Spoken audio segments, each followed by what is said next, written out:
Students, welcome back to my channel.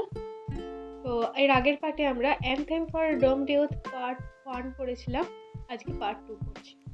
এর আগের পার্টে আমরা অক্টেভ শেষ করেছিলাম, এ পার্টে আমরা সেস্টেট করব। চলো স্টার্ট করা যাক। What candles may be held to speed them all? আমরা এর আগের দিন 7টা রিচুয়ালসের কথা বলেছিলাম। তার মধ্যে একটা রিচুয়ালস হচ্ছে যে কোয়ার বয়েসরা ক্যান্ডেল দেখিয়ে যে কফিন বা মৃতদেহটা আছে তাদেরকে পথ দেখায়, অর্থাৎ এটাকে ঈশ্বরের পথও বলা যেতে পারে। তো সেই পথ অর্থাৎ কোন ক্যান্ডেল তাদেরকে ব্লেস করবে, স্পিড মানে হচ্ছে যে bless, not in the hands of boys, মানে কোয়ার বয়েজদের হাতে না, but in their eyes shall shine the holy glimmers of goodbyes. Their eyes অর্থাৎ সৈনিকের ফ্যামিলি মেম্বার্সদের বা কাছের লোকেদের চোখে সাইন, গ্লিমার্স মানে কি? গ্লিমার্স মানে হচ্ছে যে শাইনিং লাইট অফ গুড বাইস।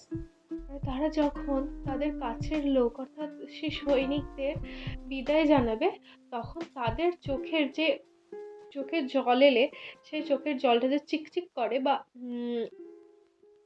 একটু যে তাদের চোখের জলটা যে চিকচিক করে না, সেটার কথাই বলা হয়েছে। সেটাই তাদেরকে আলো দেখাবে ঈশ্বরের কাছে যাওয়ার।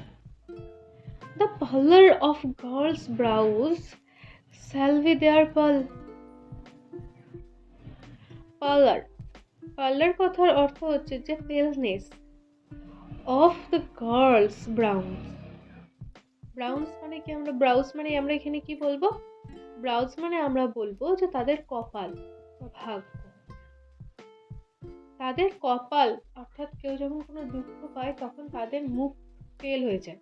আর একটা কথা, এখানে গার্লস, তো ওয়েস্টার্ন কান্ট্রিতে লাভ ইজ কম্পালসারি, তাদের লাভ ম্যারেজই হয়ে থাকে, অ্যারেঞ্জ ম্যারেজ হয়ে থাকে না। আমাদের এখানে যেমন অ্যারেঞ্জ ম্যারেজ লাভ ম্যারেজ দুটোই হয়, ওদের ওখানে শুধুমাত্র লাভ ম্যারেজই হয়। তো এরা সবাই যুবক, ইয়ং, তো এদের প্রেমিকা থাকা বা তোমরা যদি বিলাভেড বলো, বিলাভেড থাকা তো জরুরি, বা সিওর তাদের বিলাভেড আছে। এখানে সেই সমস্ত গার্লস এবং তাদের বাড়ির যে অন্যান্য মহিলারা, তাদের মা, বোন, স্ত্রী, কন্যা, তাদের কথা বলা হয়েছে। তাদের চেহারার যে পেলনেস shall be their pearl. pearl মানে কি? কফিন। তো কফিন হিসেবে কে কাজ করবে? তাদের বাড়ির মহিলাদের মুখের যে পেলনেস বা কপালের যে পেলনেস, সেটা। Their flowers the tenderness of patient's minds. Tenderness মানে কি?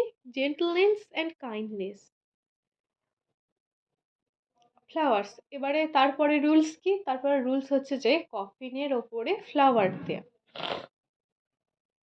তো কফিনের ওপরে ফ্লাওয়ারের পরিবর্তে কি বলেছে? Patient, the tender of patient minds, অর্থাৎ তাদের আত্মীয় পরিজনদের যে শান্ত হৃদয়, তার কথা বলা হয়েছে। And each slow dusk a drawing room of blinds, a drawing down of blinds, অর্থাৎ ডাস্ক মানে কি? সন্ধ্যা। যেমন তাদের ওখানে যেমন লাস্ট রুলসটা কি বা একটা সেরিমনি আছে কি, সেটা হচ্ছে যে পর্দা দিয়ে পুরো ঘর ঢেকে দেওয়া হয়, যাতে ঘরটা অন্ধকার থাকে, যাতে কোনো অন্ধ মানুষেরও কোনো অসুবিধা না হয়। সে যেমন দেখতে পাচ্ছে না, ঠিক যেমন তার অন্য অন্য মানুষ যারা আছে চোখে দেখতে পায়, তারাও যেন দেখতে না পায়। তো এটা হিসেবে কে কাজ করবে? Each slow dusk a drawing down of light, ঠিক যেমন সন্ধ্যা মানে বিকেলের পরেতে সন্ধ্যা নেমে আসে বা রাত্রি নেমে আসে, সেই রাত্রি তাদের ব্লাইন্ডস বা পর্দার কাজ করবে।